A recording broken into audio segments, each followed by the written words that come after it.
Horns of a Dilemma, the podcast of the Texas National Security Review, TNSR.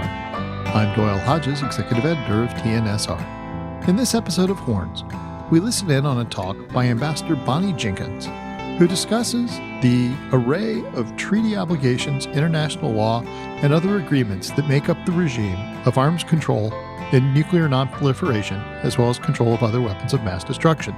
Ambassador Jenkins is one of the most knowledgeable and experienced diplomats in the U.S. government on these topics. From 2009 to 2017, she served in the State Department with the rank of ambassador, working threat control issues within the Bureau of International Security and Non-Proliferation. She also served as the representative to the 30-nation G7 Global Partnership Against the Spread of Weapons and Materials of Mass Destruction and chaired the Global Partnership in 2012. She was the lead to 4 national security summits that took place between 2010 and 2016, and also was a lead attorney in working the negotiation of some of the very treaties that she discusses.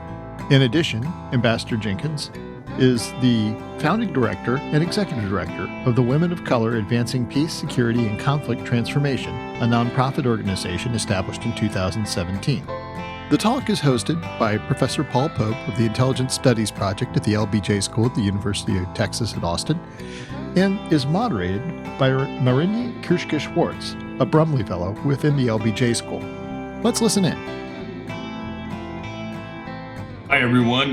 Welcome. My name is Paul Pope. I'm going to be partially hosting this today. I'm going to introduce a Brumley Fellow to do the actual hosting. I'm a professor of practice at the LBJ School and a senior fellow in the Intelligence Studies Project. I want to thank the Strauss Center for funding both the Brumley Fellows and the Intelligence Studies Project. And I also want to give a shout out to the Brumleys themselves who make this fantastic program work with their financial support. Nobody asked me to do that, but I think it's important.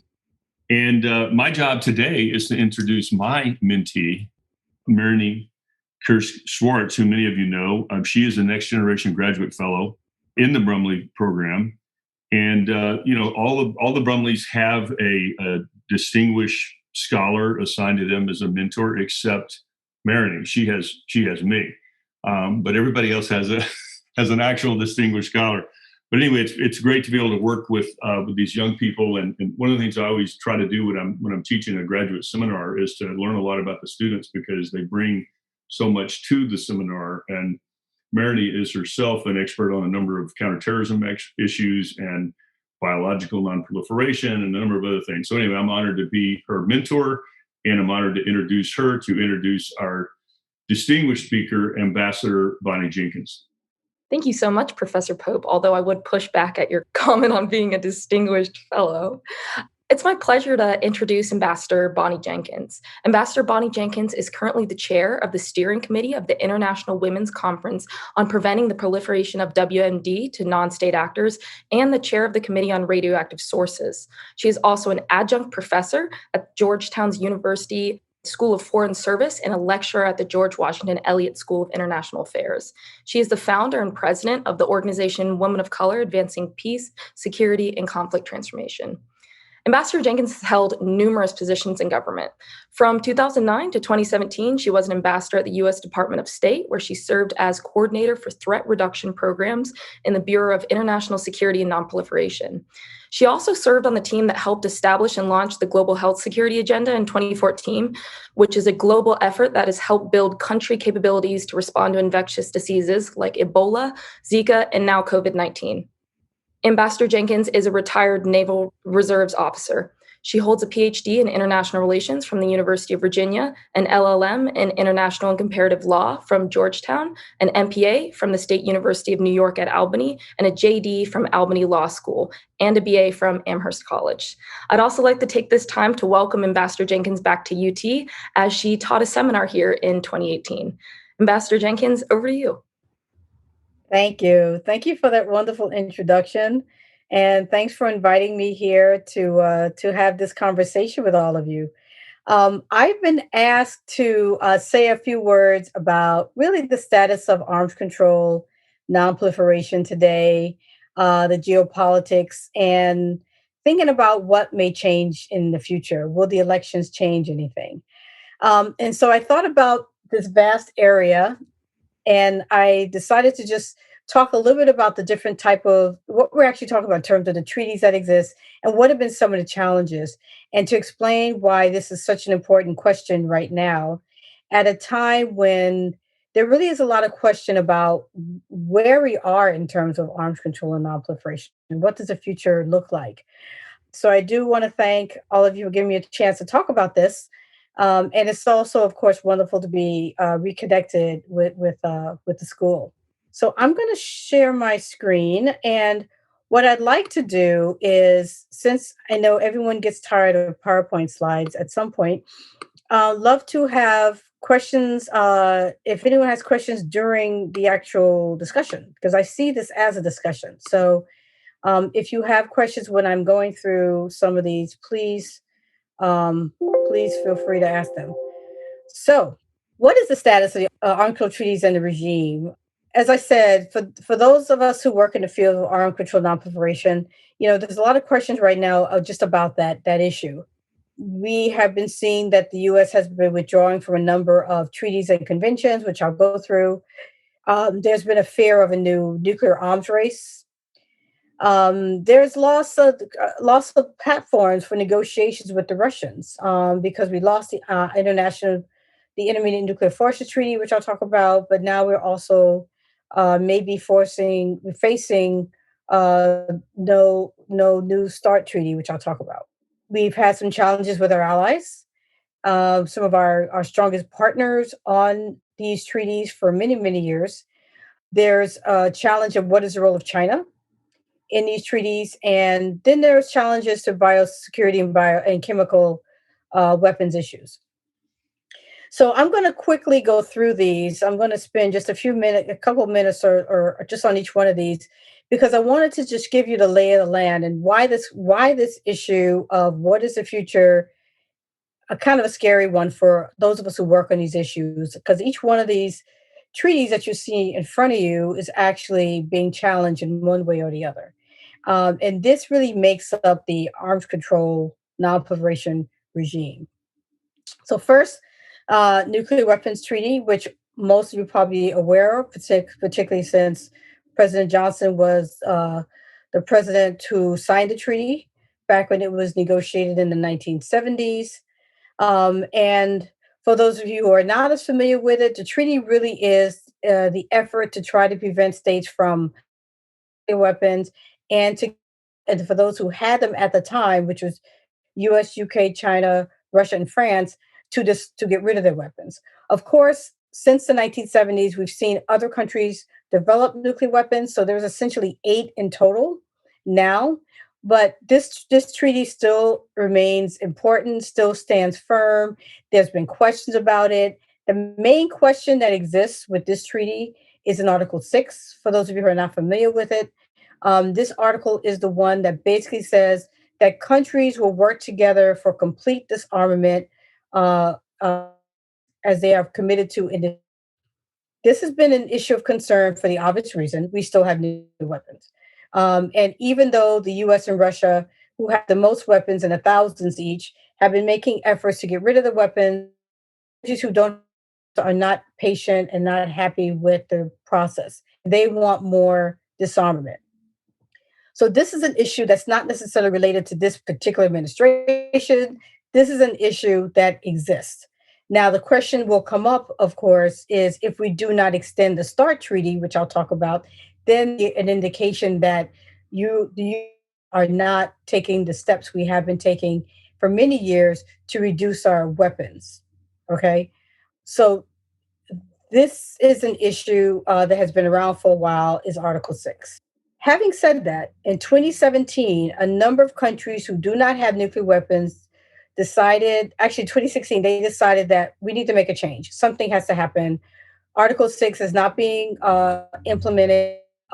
We need to have a negotiation on disarmament of nuclear weapons.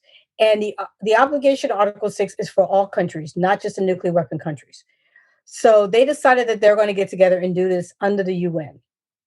And so what they have done is agree to a treaty that basically says states agree not to develop, test, produce, acquire, possess, stockpile, or use or threaten to use nuclear weapons, and prohibit the deployment of nuclear weapons. So these are agreements that these countries sat down and drafted an agreement too. Right now, the treaty needs 50 countries for it to enter into force. They have about 47. So they are very close to entering into force. What's the problem with this treaty? It doesn't have a single country that possesses a nuclear weapon where a part of the negotiations have signed off on the agreement at all.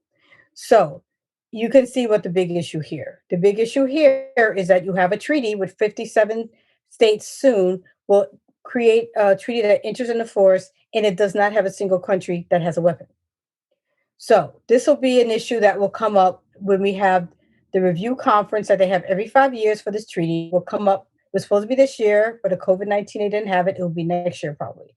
And as you can imagine, that issue is going to be a main issue of concern. And if we do not extend the START treaty, which I'll talk about, that will also be an issue of concern. And that's one of the reasons why arms control and non-proliferation experts are hoping that the Trump administration can agree to the extension of the Strategic Arms Reduction Treaty before it expires next year in February. As I said, the biggest problem to that treaty that I just talked about is no nuclear weapon state supported it, no nuclear weapon state is a part of the negotiations, and none have signed the treaty. As I said, if any question comes up while I'm going through this, please shout out. Okay, what's the next treaty that's a challenge? Comprehensive Nuclear Test Ban Treaty. This is a treaty that I actually worked on. I was one of the 2 lawyers from the U.S. that negotiated this treaty, which was signed in I think it was 1996. This treaty opened for signature in 96. President Clinton was the first leader to sign it because the U.S. was such a strong proponent of this treaty and a strong push for this treaty. And it bans all nuclear explosions because the assumption is that if you ban nuclear explosions, you won't develop a nuclear weapon, right? You're not going to go and develop a weapon if you don't know what's going to happen if you blow it up. One of the challenges in the treaty, and I think we knew this when we did it, is that certain countries have to ratify it for it to enter into force. This is very unusual. We don't usually do this in treaties. But for this treaty, we said there are certain countries that have to ratify it, including the United States, which at the time we thought we would not be a problem, right? Now, the countries who have not ratified it are China, Egypt, Iran, Israel, probably shouldn't have Iran there twice, and the United States have all signed the treaty, but have not ratified the treaty. And then you have India, North Korea, and Pakistan who have not signed it at all. So you can already see the challenge here. The US has not ratified it. China says, or it has said in the past, that they will ratify it after we ratify it. And then you have a number of countries who have not even signed it. And the question is, would North Korea even sign the treaty? Will Iran sign the treaty, considering our relationships with Iran right now? So you can already see that this is going to be a treaty that's going to be very challenged in terms of ever entering into force, at least in the near future. Now, the treaty itself is very detailed. For those of you who know about it, it has inspection regimes. It has an international monitoring system, which is doing great scientific work. There's these systems that are all over the world, and they can detect any kind of test, any kind of explosion, whether it's in the atmosphere, underground, on the water. And it has been able to, and it exists, even though the treaty doesn't exist, it's around the world doing great things in terms of science. Unfortunately, the treaty itself is not being entered into force. And so in 1999, the CTBT was voted against by the Senate. They were concerned about certain parts of the international monitoring system, which don't exist anymore. Those problems any problem they had has been resolved. President Obama had pushed for this early on, but I think there was a recognition that this Senate was just not going to do it. And then in 2018, President Trump, in the Nuclear Posture Review, stated that the U.S. will not seek ratification of the CTBT. So there you have a statement that it's not going to even be pursued. So, which is unusual. Normally, countries, if they sign a treaty and they're not going to ratify it, they just usually stay silent. But here we have said we're not going to ratify it, but we still can take advantage of the international monitoring system.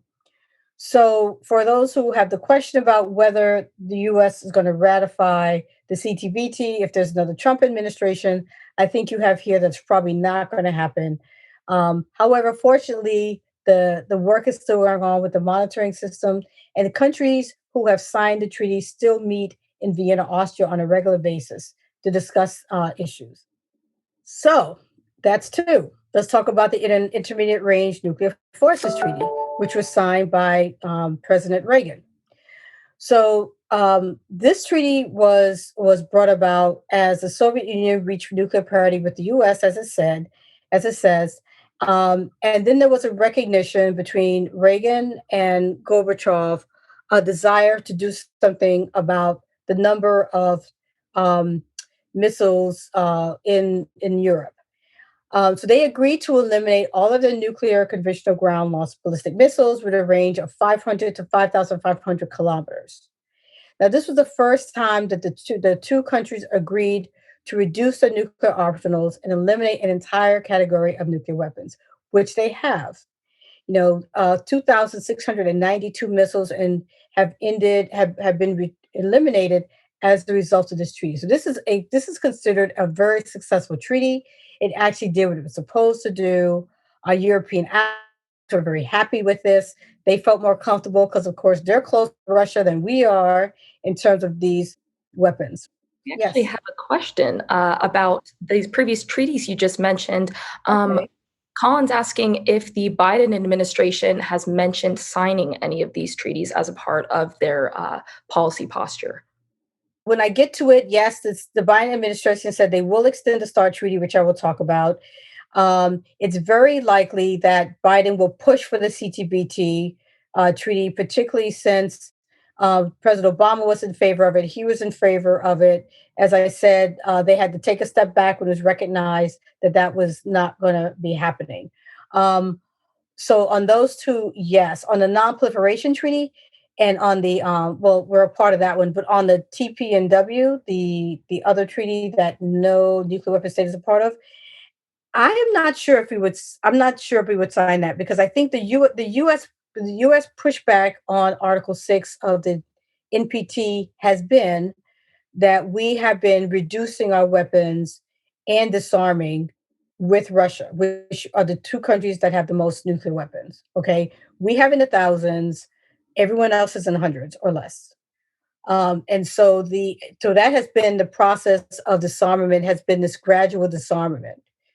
Okay. And so it's unlikely that the US would just now sign a treaty saying that we're going to completely disarm because it's unlikely anyone's going to disarm like immediately. It's just not going to happen because it's not the kind of geopolitical situation for that. But the US and Russia have both gone down quite a bit of numbers in their possession and deployments. And the way that we have been doing this has been with these treaties, which goes back to START, which I'll talk to in a second, because we have been doing these treaties with INF and START, and a number of these treaties with Soviet Union and then Russia to actually reduce our weapons. And so START is the last one that's left because as tell you, we got out of the INF treaty. So the only one we're still in is START, which helps to understand why that treaty is so important. Actually, I have a follow-up question from Grace, who wants to know what the Senate and the current administration's reasoning is for not wanting to ratify the CTBT treaty. The Senate, as I understand, is that they still have concerns about the international monitoring system. I am not sure that's really it, but that's one of the reasons why they're saying the Trump administration. There's been some. There's been some uh, statements about possibly testing again. And we know that there are people who have the president's ear who are interested in starting the test. We don't need to test.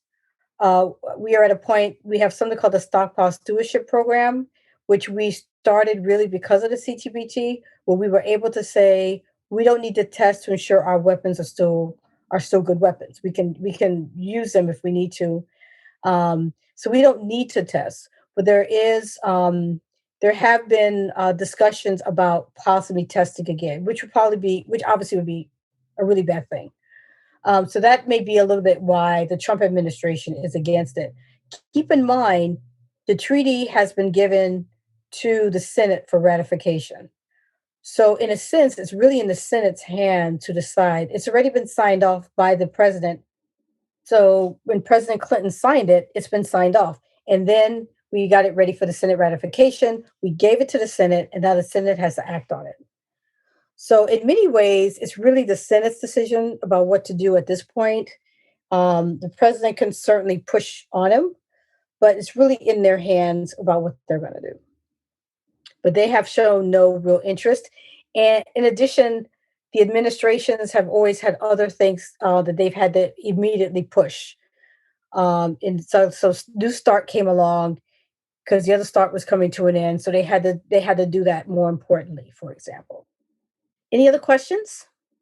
I think that covers those at this time. Okay, great. As I'm sure you know where I was headed on this one. We withdrew from the INF treaty. There were certainly concerns between us and Russia about INF. So I'm not going to say that Russia was in total compliance. There were concerns that they were starting to develop and test weapon missiles that were not compliant to the INF treaty, and so there was back and forth with Russia for a few years because of that. So there were valid concerns. The problem is that there was not a real belief by many outside the U.S. who liked the treaty, like our European partners, or by the arms control community, that it was ready for one to withdraw from. Because of its success, because of what it achieved, and the fact that if you get rid of the treaty, then you can just start doing. The countries can start, Russia can start, and the U.S. can start all over again. Or other countries. So when you don't have a treaty, you have nothing to stop a country from doing it. So it opens up the possibility for more arms. It opens up the possibilities for another arms race. So the idea was it was better to hold on to the treaty and try to figure out how to deal with the issues rather than withdraw. Okay, so we are not a part of that anymore. So that treaty's gone. Yes, we just got a new question.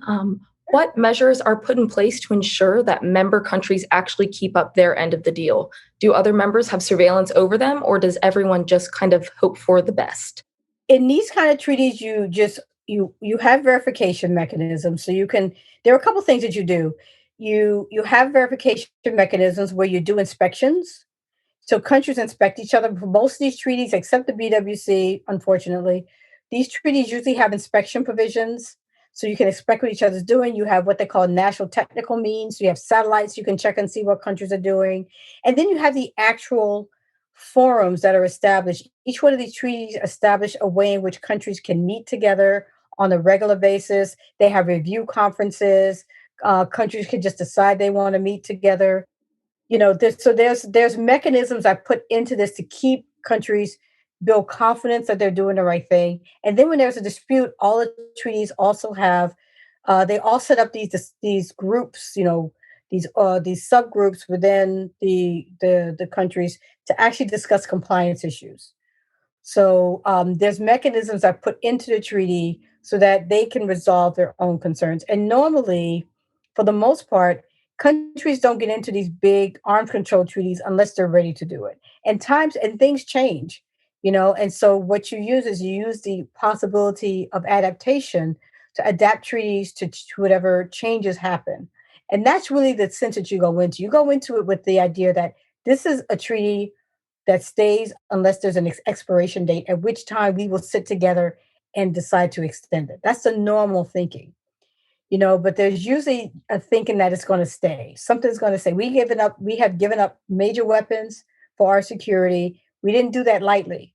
And we usually did it after years of negotiations. So we're not just going to give it up. We're going to try to maintain it, which is another reason why you've heard so much uproar by the fact that we have gotten out of treaties, because you just don't usually do that. President by president usually sticks with a treaty. They may say, we want to make adjustments to it. But these arms control treaties, you just don't usually just jump out because of the time and energy and the sacrifices that have gone into their negotiations. Okay, so we see where we are with those treaties. Now we have the new Strategic Arm Reduction Treaty, which was signed in 2011. There's a START 1, there was a START 2 treaty, This is a treaty that came after START 3. This is when it came after a number of other treaties in which we were reducing our nuclear arsenal. So this was agreed to in 2011, and numbers here. I'm not going to go through all of them, but it says just how many ICBMs a country can have, many can be deployed. All of these issues. I mean, without getting into all the detail, the most important thing to take away is that we agree with Russia on limits for ballistic missiles, deployed missiles, all these things. And this was continuing the effort that we started back in START 1 to continue to have these reduction in forces. Okay. This process of disarmament that I talked about in the non-proliferation Article 6. This is what's continuing to do that. Okay. And the idea is that the treaty would expire in 2021, February next year. But before that, Russia and the United States would sit down and think about what they would do to go even further in the reductions. So there wasn't really a thinking that it was actually going to expire. It was always set up that it could extend without going back to the Senate. You don't have to go back to the Senate to ratify it again. You just keep it going. Just to say the two sit down and say, okay, we're going to continue this. Let's think about what we can do next. So unfortunately, there has been like almost 2 years of back and forth to try to see how we can extend this treaty. And it has not been successful. And be honest with you, without being partisan, it really has been the U.S. fault because the Russia has been coming back to the U.S. several times, saying we want to extend the treaty. How can we extend the treaty? And we have continually said we don't. We have put up some obstacles. One of them has been we want to include China in the negotiations. And in a recent discussion, I think maybe 2 or 3 weeks ago, Russia said we will extend New START without any preconditions. Let's just go and have a discussion. And then the United States came back and said, no, we want to limit all types of nuclear warheads. We want to have China, which is a problem because China doesn't want to be part of this treaty. So we have been saying to Russia, we cannot extend it unless China jumps in. And China has said, we don't want to be a part of it. And Russia has said, we're not going to try to twist China's arm to be a part of this. This is a bilateral treaty. It's been bilateral for many years. Through all the START treaties we've had, it's always been bilateral. Let's just keep this bilateral. And then some people say, well, you can always have China in a different agreement. So we've been holding it up for China. And then we also said in a recent statement that we will raise the price for New START extension after November. I don't know what that means, whatever this new price is. But anyway, that's what we said back to Russia, kind of like a threat. The problem is that if we don't have extension, then we lose all opportunity to have inspections. Right now, we're not only are we reducing the weapons, but we can inspect each other's territory and make sure that we're abiding by the treaty. So you won't have any inspections. You won't have a forum for discussion. You would have ended. This is the last treaty that we have with Russia on these issues. So if we don't do this one, we have nothing after all these years. We lose a chance for continuing to reduce. And we're losing it for a reason that doesn't really make a lot of sense right now, which is to bring in China. We can always talk to China, but we shouldn't, I mean, it's my view, we should necessarily end this treaty because we're trying to bring in China. So that's that. So that's where we are with this. It's not moving forward, and just 2 days ago, or maybe just 3 days ago, Russia said, we'll do a temporary extension while the two of us agree on an official extension. And the U.S. administration didn't want that either. So that's where we are with that. So as you can see, as I go through this, you see why there's a lot of concern by the arms control community about what's going to be happening in the future on nuclear weapons issues. And as I said before, this goes back to the Non-Proliferation Treaty, where, Article 6, when we have a review conference, if we haven't extended the treaty, not only are there going to be countries are going to be angry because we didn't sign up to the TPNW treaty, but we also haven't extended the START treaty. Keep that in mind. So we're almost done with our issues. So the nuclear posture review, what are we doing here? So we just, two things to keep in mind we've done to this. We've decided to expand the use of nuclear weapons. Okay. So in the past few years, the US has been taking steps to reduce the times that we would actually use a nuclear weapon. So, for example, in 2010, we said um, we strengthen our pledge of non-use against non-nuclear weapon states that are in good standing with their non-proliferation obligations, even in the unlikely event that one of those states attacks the US and its allies with chemical and biological weapons. So essentially, this is what we're doing. We're actually trying to reduce the opportunities or to announce to countries that if you're in good standing with non-proliferation, which means you're not developing nuclear weapons, it's likely we will not attack you. Okay. And so that's a positive thing in terms of countries thinking that they're not going to be attacked by a nuclear weapon, which most countries don't want to feel that's going to be the case. So we also said in 2010 that a use of nuclear weapon but only in an extreme circumstance, only to defend the vital interests of the United States. So we're trying to make the objective of making deterrence of nuclear attack and our allies the sole purpose of a nuclear weapon. We're trying to say we're not going to attack you with a nuclear weapon unless you attack us with a nuclear weapon. That's kind of the direction it was going. However, in 2018, we've kind of took some steps back on that with the 2018 NPR, where we said we included we can use a nuclear weapon for significant non-nuclear strategic attacks against infrastructure, nuclear forces, command and control. These are all things that were not in the earlier statement. We did not include attacks on command and control. And it also makes references to the use of a nuclear weapon in case there's a chemical or biological attack or large conventional aggression or a cyber attack. So we've added all of these conditions where we can actually use a nuclear weapon. So what we've done is we've gone backwards. We were going in a way in the past few years to a place where we're not going to use them. And so we've opened up this other door. The other thing we've done is we've said we're going to be looking at new types of nuclear weapons. So we're going to be looking at smaller weapons, these tactical nuclear weapons that are not the big weapons, but they're tactical to give us more options for how we want to use nuclear weapons. And we're also going to be putting them on different types of platforms. So we're putting these low yield nuclear weapons on submarine launch ballistic missiles and on sea launch cruise missiles. So we've essentially not only added new types of nuclear weapons, these tactical weapons, we've expanded where we might want to put them.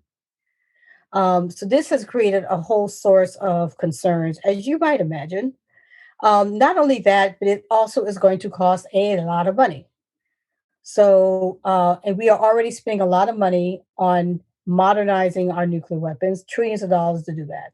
To do this, to create all these tactical nuclear weapons, you're adding a lot more money. So not only are you adding weapons that is very questionable whether we need them, not only are you adding to on more platforms, but we're also increasing how much money, which I don't think we can afford.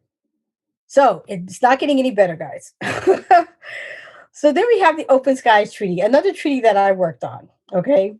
This is a treaty that is really a confidence building measure where treaty parties can overfly each other and take photos as a confidence building measure to ensure that countries are not violating treaties, right? I could talk a lot more about this later, but for purposes of now, I won't. And just to say that this is another treaty that U.S. withdrew from. Our European allies are very happy with the treaty. It was great for them. Of course, the US and Russia have great natural technical means. We always did. We could always use our satellites, but a lot of times, but we did this really for our partners who didn't have the satellites that we have. Okay. And so it's been used. It's been used, for example, when Russia went into Ukraine asked us if they could help us with overflights over Russia. So it's been very helpful. The US withdrew. And our partners were not very happy about that. So this is another case where we withdrew from a treaty that our allies are very happy with.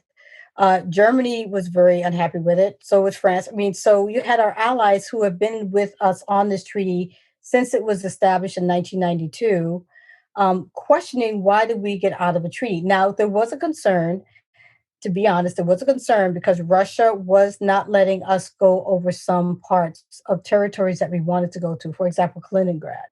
However, once again, the question became, was that worth getting out of the treaty? And was that advantageous?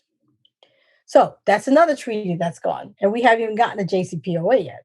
So I'm going to go through this quickly because I know you've been looking at a lot of slides, but I think it gives you an idea of where we're headed with all of this.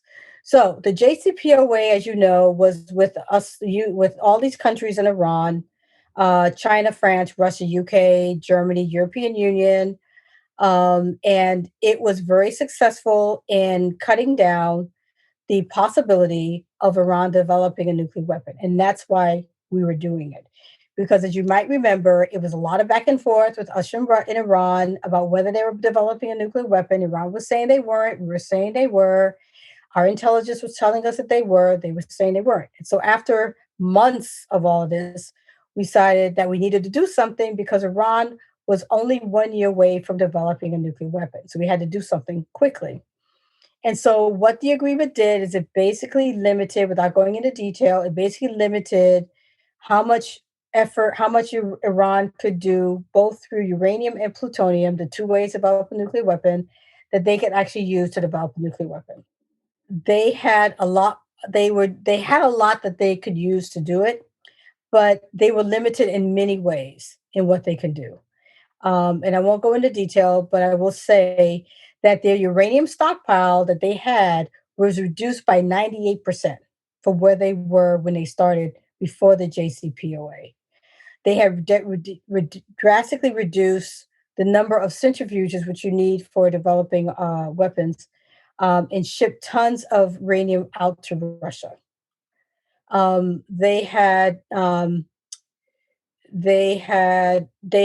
one of the most important things was that the International Atomic Energy Agency was able to put people on the ground and they were more intrusive in Iran they had been in any other country. That's probably one of the best parts about the agreement. Sanctions were lifted, but sanctions could be automatically reimposed if Iran were starting to do something bad. You had US intelligence, you had the IAEA on the ground, you had the European intelligence, you had Russia looking around, you had China looking around.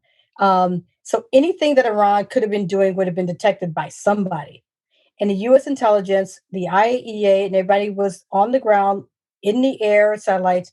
There was no indication that Iran was doing anything to violate the treaty. There were other provisions of the treaty that was going to help build confidence. So not just the hard stuff, but the soft stuff between the countries. The IAEA noted that since it started, there was no evidence of Iran violating the treaty. That the IAEA reporting that Iran was implementing its nuclear-related commitments in accordance with the contract. However, as all of you know, President Trump had to keep certifying the treaty, and it got to a point where he was indicating that he was going to withdraw from the agreement. I shouldn't say treaty, it's more of an agreement. So we did, and we pulled out in May of 2018. The other countries stayed. They've been trying to make it work. It's been very challenging. We went back and we put the sanctions back in. So basically, the question now is, of course, COVID came along and kind of put an end to a lot of the discussions. But essentially, it's another treaty that we withdrew from. North Korea, very quickly, another situation that's not positive. We've had a number of summits. President Trump went over to Korea. He stepped over the demilitarization zone. There were a lot of photo ops, a lot of opportunities for photo ops. There was some hope that we would get someplace in terms of North Korea getting rid of its nuclear weapons. North Korea had stopped testing for a while. So there was, even for the arms control community that did not think that it was going to be successful based on our understanding of how these things work, we were hopeful as well. Needless to say, after the number of summits that happened, We are now at a point where nothing is really going on. Kim Jong-un had said at the end of last year that he was hoping that something would happen between the two countries because he had said, he had warned the US not to ignore the deadline at the end of the year to specify what will happen and when they will talk again. So that didn't happen. And so now we're back to where we were before. Where at the beginning of this year, Kim Jong un said his country was no longer bound by a self imposed moratorium on nuclear missile testing. And so that's kind of where that is. So that's where we are in the nuclear world. Chemical weapons, I'm not going to go through this much, but just to say that the biggest challenge for chemical weapons is that there are a number of countries who have not implemented legislation. So it's very difficult to deal with non-state actors. We know that it was used in Syria, so it's not like it can't be used anymore. We know that Russia used it against a Russian spy. A former Russian spy. There have been uses of it. So this is still an issue, not a huge issue, I don't think, in terms of use. Unfortunately, if countries do or non-state actors get their hands on it, it can be a big problem. In the bio side, the only thing I will say here is that unfortunately, the Biological Weapons Convention does not have a verification regime. Really, because the US pulled out of that during the Bush administration, we decided not to continue to have a verification regime.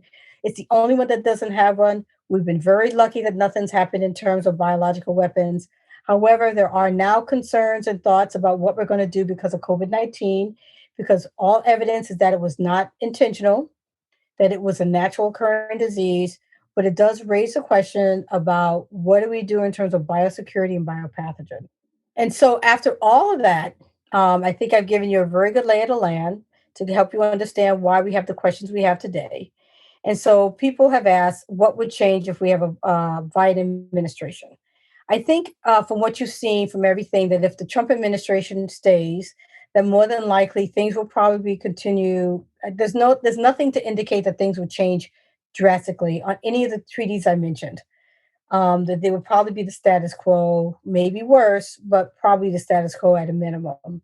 The question of Biden has said that he will extend the START treaty. CTBT, I think, has a very good possibility of being pushed. We would probably re-engage.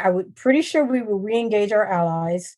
We will re-engage multilateral organizations like the World Health Organization, NATO. Then hopefully the U.S. will take a much more of a global leadership role as we have in the past. That's it. That's where we are. It's not a great way to end this presentation, but I did want to just make it very clear why we are where we are on these issues, and happy to answer any questions that have not been asked.